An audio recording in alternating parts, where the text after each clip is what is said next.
You gonna record it? It's already recording. Hello, everyone, and welcome to our latest NAEEA webinar. I'm Ange Jones. I'm the webinar convener for NAEEA for this year, and I've got Anita Maclaurin with me, and with their cameras off are Larsen and Gemma Mann, who are also from the Mental Health SIG and will be our sub-editors for this collection that we'll be talking about today and with you today. So the focus of our webinar for today is the Trauma-Informed Teaching Edited Collection. That is a collection that we are currently working on that will be coming out of the Mental Health SIG. Sorry, just letting people in.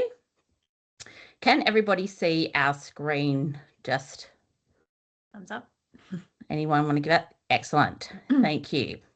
So we'll get into this because we've only got an hour, and we would also like to leave some space so that we can ask some questions of you. So I'd like to acknowledge the traditional custodians of the countries and waters that we are meeting on today.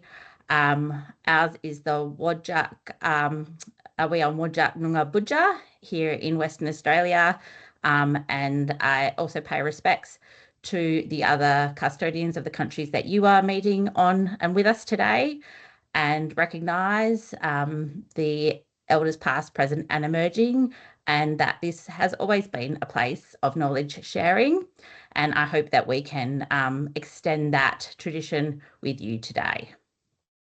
So an overview of today's webinar, we're going to briefly go over some of the NAEEA mental health SIG research that we have covered so far over a decade within the mental health SIG, and how it's got us to the place where we're at today, sharing this latest initiative with you, why we focused on trauma and the aim of our book, and what we're hoping to achieve, the next steps for this initiative, and as I said, asking of you some thoughts, ideas, and any questions that you might have that can contribute to our collection.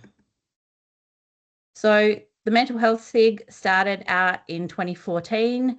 So as I said, we have over a decade-long history of collaborations and research in the field of enabling education and transition pedagogy, with a real focus on wellbeing and looking at how we can explore different elements of wellbeing and mental health among our students as well as practitioners in the field. And we have oscillated in our work over the years between these two areas, starting out with social and emotional learning. And when we started out the SIG, we were really trying to form a network of enabling educators that could share practice, share challenges and support each other, and really think about how we could best support students in their transition through enabling education and into their undergraduate degrees, recognising that there were growing mental health challenges in the field among our students, but then also considering what the impact of holding this space for our students were for educators. So you can see the focus has shifted over time from starting out with that social emotional learning for students through models of support for wellbeing, the emotional labour demands for enabling educators, and how we ourselves used psychological capital and debriefing practices and amongst our team. So we've done a lot of autoethnographies as a group, and we're kind of shifting our focus away from autoethnographies now and into other areas of research. One being this book, but we have other projects that we're focusing on this year that will kind of move beyond the space of autoethnography. In the last few years, we looked at enabling educator precarity during COVID, and the extra emotional labour that took, taking our high needs students into an online space. And most recently, the focus on defining and delimiting student support with our previous convener of the mental health SIG, Susan Hopkins, Kieran Ballou, Gemma Mann, Trixie was on that, as well as Anna. And I know I'm probably missing a few of our other amazing mental health SIG, but looking at where student support is and ideas around conceptualising student support within the enabling space, and the neoliberal institution, which has also been a large point and focus for our group. So that leads us to this initiative that we're focused on now as part of the SIG. And myself and Anita, Anita's the lead editor on this collection. I'm co-lead editor. And we have our subsection editors, Gemma Mann and Larsen and Marguerite Westacott, who will be helping us to make this project come to fruition. We've just been awarded a small seed grant from NAEEA to support us as well. And so this will be the largest SIG initiative that we have been working on so far. I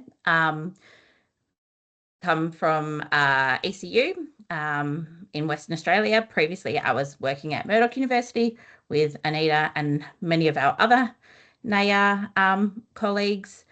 And I have a background in teaching enabling education, but I have also experienced my own trauma journey throughout my life in various ways, with CPTSD, anxiety, depression, all those fun things. And we're operating in this space where it's, when we're in enabling and we're supporting high needs students, that what that impact is like on the educators who have gone through similar journeys or their own trauma journeys. It's a really important part of looking at how we as practitioners fit into that space with our students as well. So that's where I'm coming at in terms of my lens for the project. And Anita and I have both been trained with the Berry Street trauma-informed teaching model as well. Neat, I'll hand over to you. Thank you, Ange, for that broad sweep for a decade of work that we've been achieving in the SIG. I think the trauma-informed teaching book really is a culmination of what we've been trying to achieve in this SIG. It's always been that thing, that elephant in the room, that we now would like to name and explore and understand and share with everybody. And Ange was saying, she's had her own journey with complex PTSD. I sit in that same space as well, but I've also got a graduate diploma in creative arts therapy and have studied trauma within that and within my counselling quals. So it was something, as I was enabling education, it was something I was learning alongside that. And so it really adjusted my lens through which I perceived my classroom. So it's really exciting to bring and share this trauma lens with, an enabling audience. I just wanted to give a little shout out to our subsection editors here, if they would like to say a quick hello. Anna, I know you've got your camera on. I know we've just placed this perfectly at lunchtime for our subsection editors. But Anna, Gemma, would you like to introduce yourselves as well? Yeah, sure. Hi, everybody. I'm Anna Larsen. I'm been at CQU for almost 5 years now in their enabling program. And before that, I was at Federation University for 5 years. I have a background in, basically in arts, sociology and psych studies. And a lot of my work is around self-efficacy. I'm currently working on my PhD, which does focus on self-efficacy, but past trauma impacting students as they enter university and impacting their self-efficacy as they enter university has been a very strong theme coming through so far in my PhD. This work is close to me and close to my PhD, and happy to answer any other questions that anyone might have. Thanks, Anna. Gemma? Hi everyone, I'm Gemma Mann. I'm at CQU in Rockhampton. I have been at CQU for 17 and a bit years and been in enabling for most of that time. Mostly my work is around maths and physics, so quite traditional enabling education. But I have also run the Ally program since 2011, and all of that complex issues around trauma and survivors of trauma in the LGBTQIA plus space. I've worked with that and equity in that space for the whole time. And of course, that's my lived experience as well. So while it's not necessarily trauma experience in my past, I'm very aware of it and have worked with lots of students exhibiting that, especially in the enabling space. Thanks, Gemma.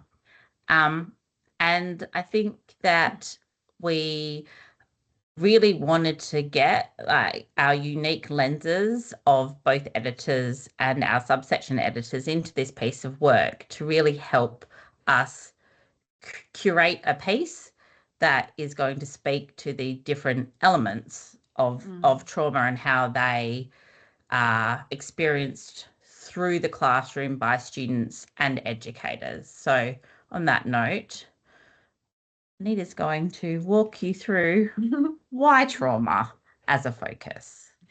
Okay. So, and these kind of figures that I'm going to bring to you first are probably underreported, but according to the, I'm trying to remember the AI. Anyway, but yeah, so there is quite a lot of prevalence of trauma in our populations. So they say around about 75%, but the number is probably higher.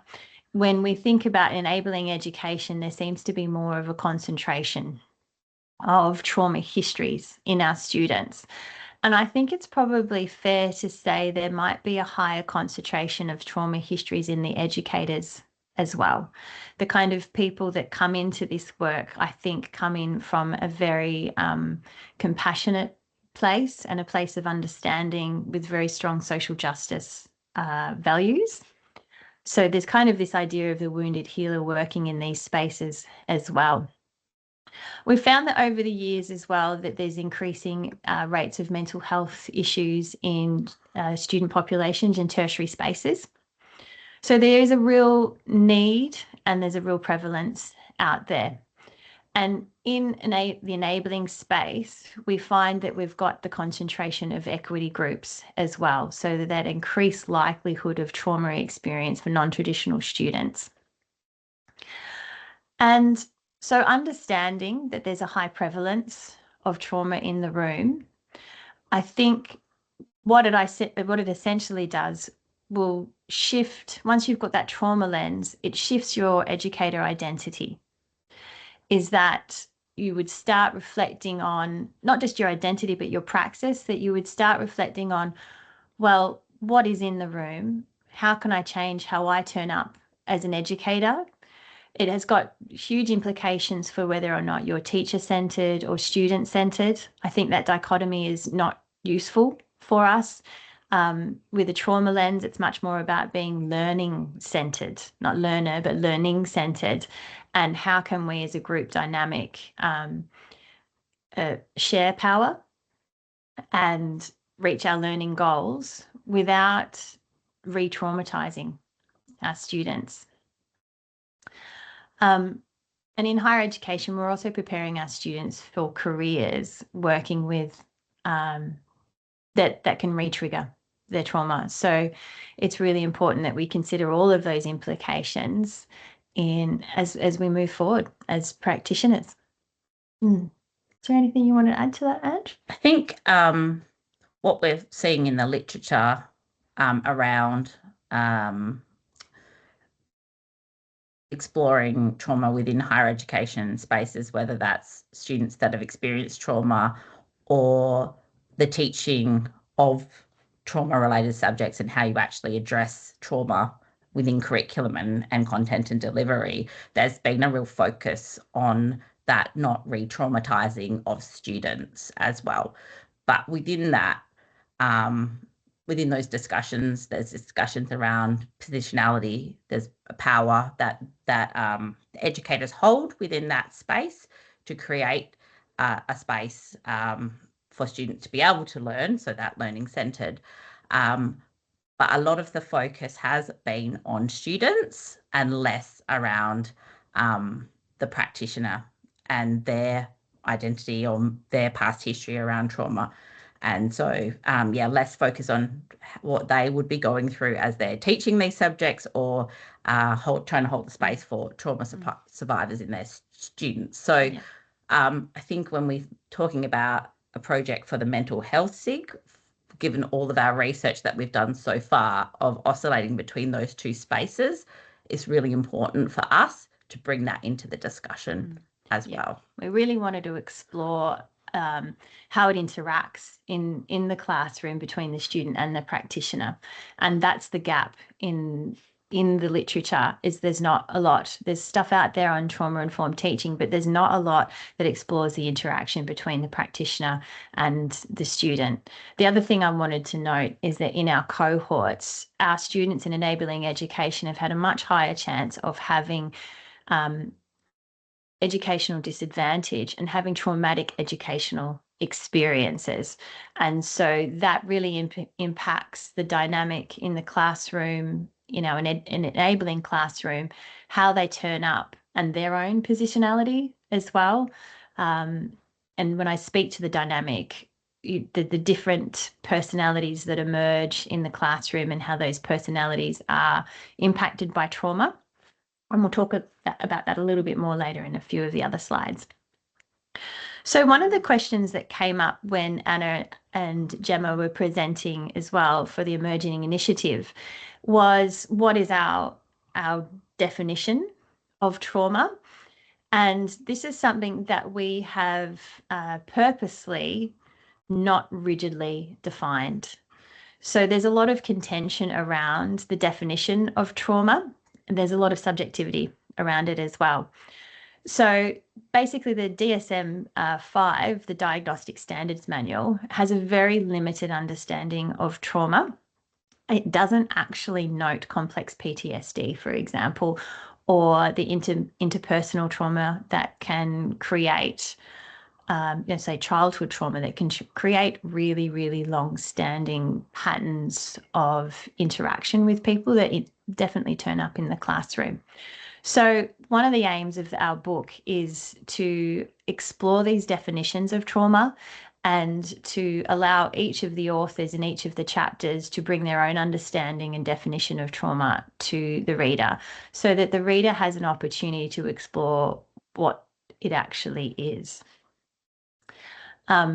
Brunzell, Tom Brunzell is one of the lead creators of the Berry Street model, explains that trauma is an adverse experience or experiences that compromise an individual's sense of safety. So that's kind of a bigger understanding of trauma than that you would get in the DSM. And where it's really important for us as enabling educators is to understand is that when that sense of safety is compromised in a person, then learning is impacted. So the frontal lobes of someone whose amygdala is firing off because of a trauma response, they don't work well. So the executive function really impacts the learning. There's a few other things I suppose Ange and I wanted our audience to consider is that trauma and definitions of trauma in the past have been really oversimplified. And that, I mean, you would have heard perhaps other definitions in the past of big T and little t traumas, big T being the ones that directly threaten a person's life, which is much more in line with the DSM definitions, and the little t being the chronic toxic stress experiences that have been now shown in a lot of the research to literally change brains. What else did you want to add to that, James? Just around, I guess, and this is more of elements that the book will consider, unpack around those, yes, the oversimplification of trauma, but the minimization of it as well. in terms of things like positive psychology. Doing a 360 of some of these ideas around how we support students that have experienced trauma as well. So really thinking around one, as Nate said, that impacts in the classroom, but other areas like cultural and structural blind spots when it comes to racism, poverty, and other inequalities that can contribute to that trauma, looking and thinking through who is responsible within that space for supporting students, and not just putting it necessarily the onus back on the student to be responsible for their own trauma in that space, especially if they're walking into a space where they don't know that they're going to necessarily be triggered. And thinking through those kind of, I guess, neoliberal systematic or systems impacts that the university can have around that.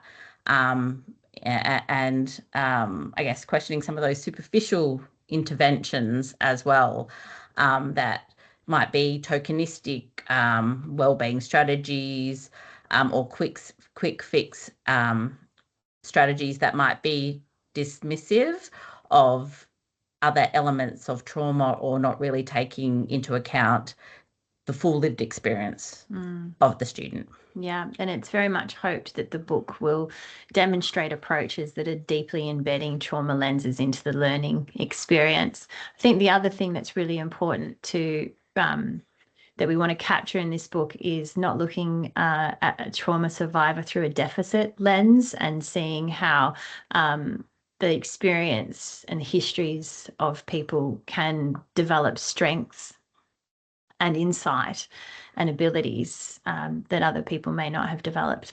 So students can be coming with these things, not necessarily having to develop in the classroom as well, but there is still a lot of that stigma and deficit lens around being a trauma survivor or having experienced trauma. And we know through the literature, we know through a lot of the more recent work that universities are doing around gender-based violence as well, and the trauma that causes can really lead students to feel isolated, and that lack of connection and belonging when they're coming to university as well, which even entering the university, I guess, cultural space as well as the classrooms can be re-traumatizing in and of itself and create some separation there. Yeah. The book will also go into how, I suppose, it manifests differently in different individuals. There's no one response to it, but it will explore the psychological and physical responses to it, helping other educators understand what it might look like in the classroom. We've got on there the fight, flight, freeze, or fawn response. There's another one in there that is in the literature as well about flop, how you might have the student that's hyper aroused in the classroom versus the student that is hypo aroused, and how that can impact the sense of belonging and their sense of participation, for example, in the classroom. So we want to do a lot of exploration around, I suppose, the different behaviours that will turn up in the classroom. You'll have your students that will present with control behaviours. You might have that student that as soon as the group work comes up that they might retreat and isolate, or conversely, the student that turns up in with a lot of anxiety and in attempts to control the group for a sense of safety. I should say at this point, it might be sounding like this is very observational book that where it's looking at these behaviours, but it's the each of the different chapters and the different lenses which the authors are going to be engaging with trauma in the classroom will be sharing some of the ways that they've actually supported students in this space, or supported other educators, other practitioners to move through this space. So it's going to, I guess, be straddling a few different spaces around theories of trauma, how trauma turns up, but actually practically how we can support students and practitioners as well. Yeah. And part of that is that consideration for educators on how their understanding of trauma affects their teaching effectiveness, and ability to foster that student learning too. So what Anita was saying before around that understanding of educator identity, and how when we have a developed and a nuanced understanding of trauma and how that shows up in these different educational spaces, how that can shift our lens and the ways that we engage in our pedagogies and our curriculum design, and our support systems too. So one of the areas that we cannot shy away from when we're talking around spaces where we might be engaging with students who are trauma survivors and students who want to share that trauma within the classroom, if we were creating these safe spaces, if we're creating these spaces where we're holding the classroom and that space for students, that avoidance of the trauma dump. So while you're wanting to be able to create a space where students feel seen and feel that they can, that there's that relationality there, that also has to be a consideration by the student and educators around not creating a space where we are just dumping trauma all over the place, and that because that becomes uncontained and unsafe for a lot of different people.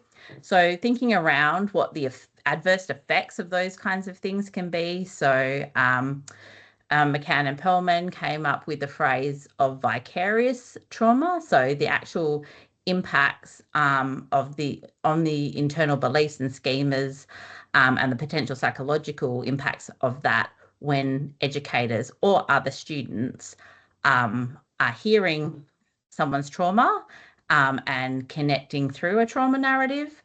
Then there's secondary trauma.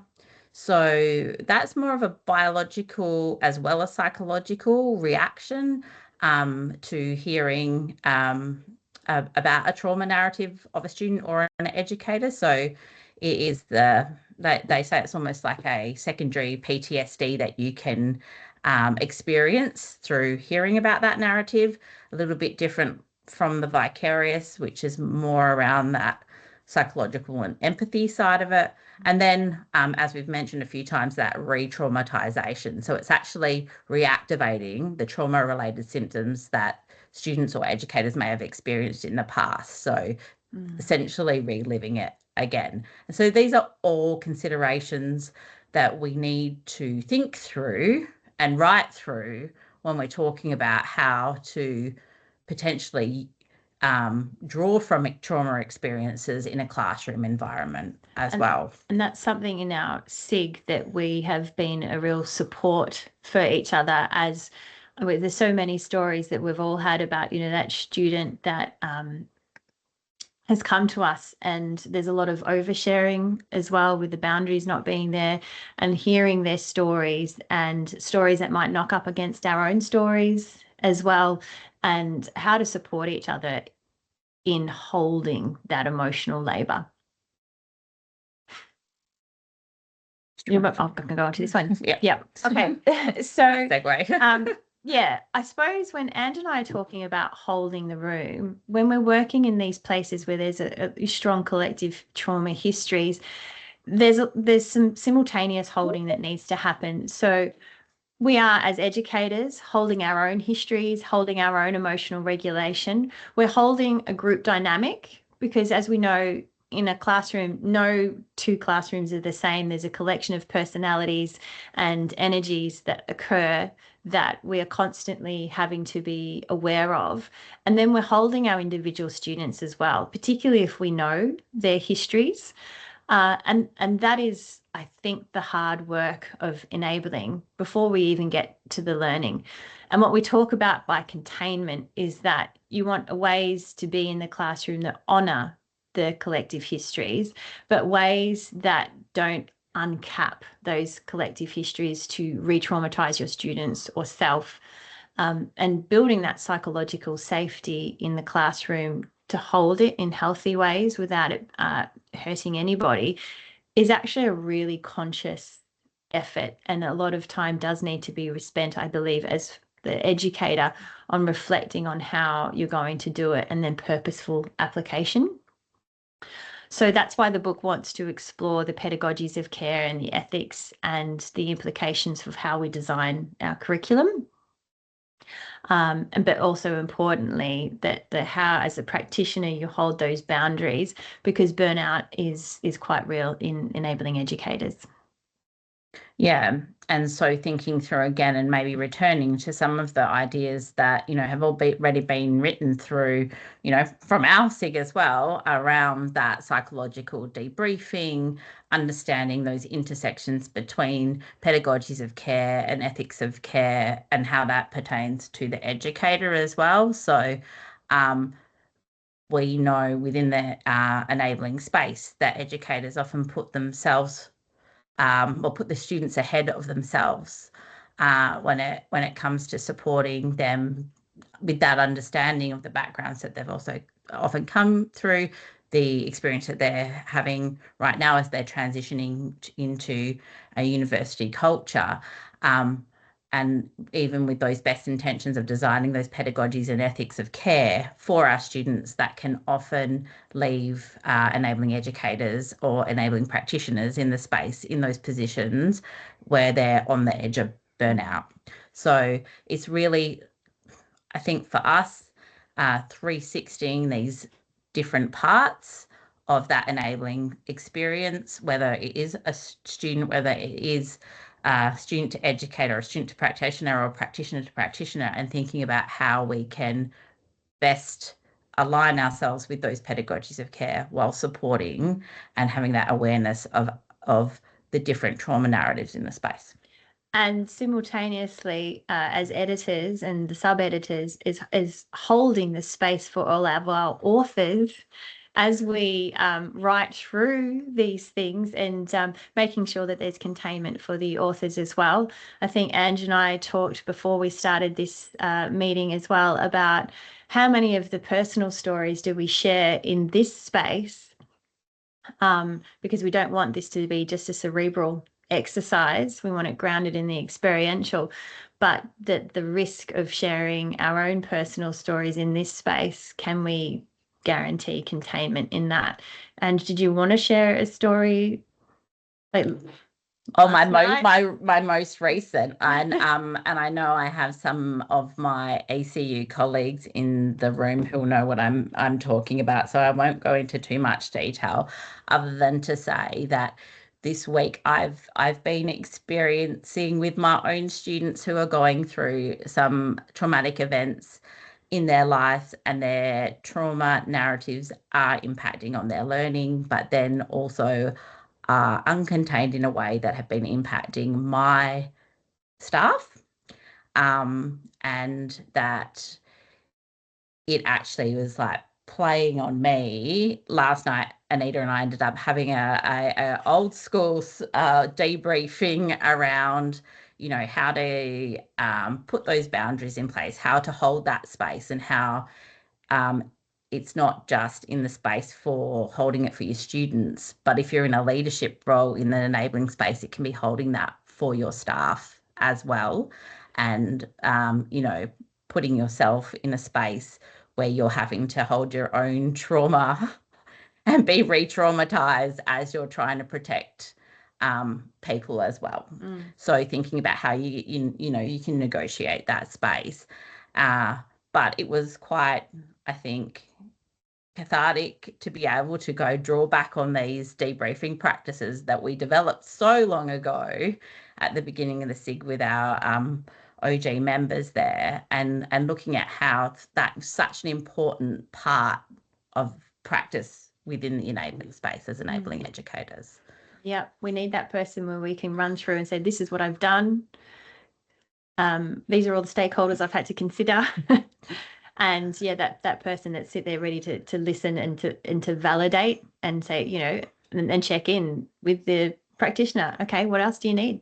Without taking, without having vicarious trauma from that experience as well. Yeah, so that's why we talk about this phenomenon of holding. It's a delicate balance. So there's some pretty lofty aims for our book, is that we do want to draw together all the experiences of enabling practitioners, but also we've got the experiences of practitioners outside of enabling in some other non-traditional teaching spaces as well, that we wanted to simultaneously hold that topic sensitively with care, but also present ideas that are rigorous and experiential, so that there's truly informed information shared. And we wanted to address this gap in trauma-informed teaching that explores the interplay between the student and the practitioner. Anything else? I think we've said all that stuff already. So we want to try and raise awareness and try and increase people's trauma lens in the classroom. We would like to be able to guide policy development and systemic change, and through the pedagogies and practice that we recommend in the book. Every section will have some practical tips at the end of it, so that hopefully it impacts practitioner practice. We want there to be bigger supports, stronger supports for non-traditional students. And of course, this is our SIGs biggest collaboration project, where we draw on the wisdom of our members and, I suppose, share that wisdom with a bigger audience. Yeah, and I think share some of those tips that have been really honed over time by our collective consciousness that's within our team, and we always like a takeaway, you know, someone you're reading these things to actually be able to apply it to your practice. Yeah. So it's been really exciting as we sent out the call for chapters to have these beautiful chapters come back from all over the country, from a range of teaching contexts, but also from a range of expertise and technical backgrounds in there. I know this slide might be a little bit hard to read. I was trying to get it all in in one slide, so maybe you could zoom in later on it. Basically, we've got 13 chapters. We've broken the book up into 3 sections. The first looking at the intersection between student and practitioner. The second section looks at some specific contexts. And the third section looks at the critical exploration of the understanding of trauma, and what other implications have we not yet thought through that we need to continue thinking through as educators. I think that's all I wanted to say on that one, but you want to zoom in on some of the authors. Yeah, so I think it's we've got a really nice balance in there in terms of examples, different kinds of non-traditional cohorts, different ways of actually approaching writing through educator narratives as well. There's the obviously traditional quantitative approaches, the qualitative journal article style pieces, but there's some more creative pieces in there as well, using narrative to explore these spaces too. So thinking about, I guess, our own narrative identities through that too, and how we actually would like to show that lens. So I think that's a nice kind of interesting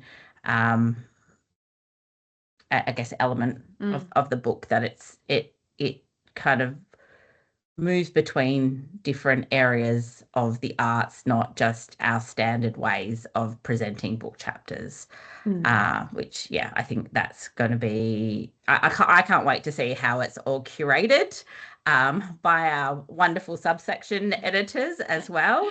And we know that as a like with any book, over time we think that those section names will probably become a little bit sexier than what they currently are. The title will probably get And changed. yes, that's what happened with that By the last editors, book. yeah. But Nisha, do you want to kind of say where the book is up to, just for those? Yeah, so at the moment, we have put together a book proposal, and Routledge expressed interest in reading that book proposal. So it is with Routledge at the moment. And I just wanted to add about the training backgrounds of the authors. So there's a wonderful range of training backgrounds in there between psychologists, counselors, trained teachers, and tertiary educators in there as well. Some of the educators working with incarcerated students. We've got an Indigenous author. And yeah, there's that wonderful range of context, which was really, really important to us, that that we explored it from multiple angles. With multiple backgrounds and multiple expertise. Yes. So yes, we're hoping that the publication will happen around August next year, so that we can launch it at the NAEEA conference in Perth. So that's really it in terms of where we're at with the project. But we wanted to open up the discussion for the audience around what they would like to see in a book like this, as we're in that crafting stage now. If there's anything that, a burning idea or question or focus that you would like to see in a text like this. Or if Anna and Gemma wanted to add in any of their 2 cents. For my 2 cents, I really like the non-deficit model of trauma. That's really the lens that I'll be coming with and hoping to portray in this.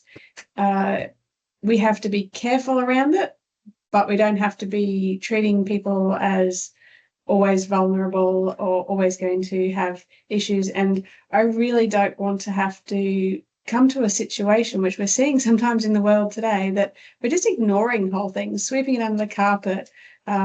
It's going to cause offence, it's going to cause trauma, it's going to reactivate trauma, so let's ignore it, let's get rid of it, let's take it out of the curriculum. I don't want us to get to a place like that. So I think this book is strong to explore that. I think you're right, Gemma, and I think Nietzsche said it yesterday. It's like it's kind of calling the elephant in the room. So it's like it's finding that balance of being able to acknowledge that trauma exists, but yes, it's not a deficit. But how do we engage with that, as you said, Gemma, to be able to talk about those things that we need to talk about and not go, no, we're not going to do that because it's going to trigger someone. It's like, how do we actually create that space so that we can learn and give students the best experience?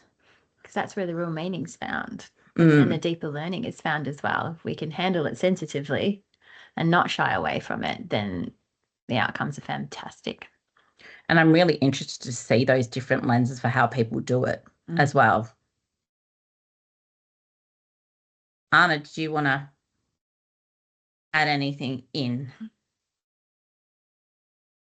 See, some people are typing in the chat, but not yet. Yeah, I didn't really have much to add to that. I'm quite interested in the idea of systemic trauma. There's a few authors that are very much arguing that, for example, the experience of poverty on a daily basis is traumatic. And obviously we know that a lot of our students are from various equity groups.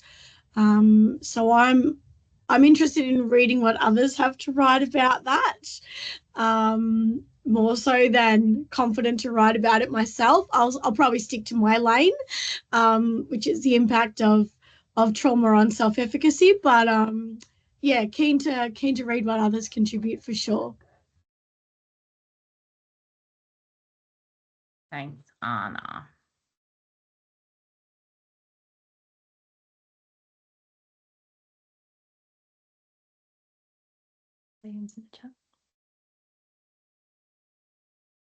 I was just waiting to see. Kelly said, I guess I'm hoping there might be case studies included that really demonstrate how, as educators, we strike the right balance and approach with care and understanding.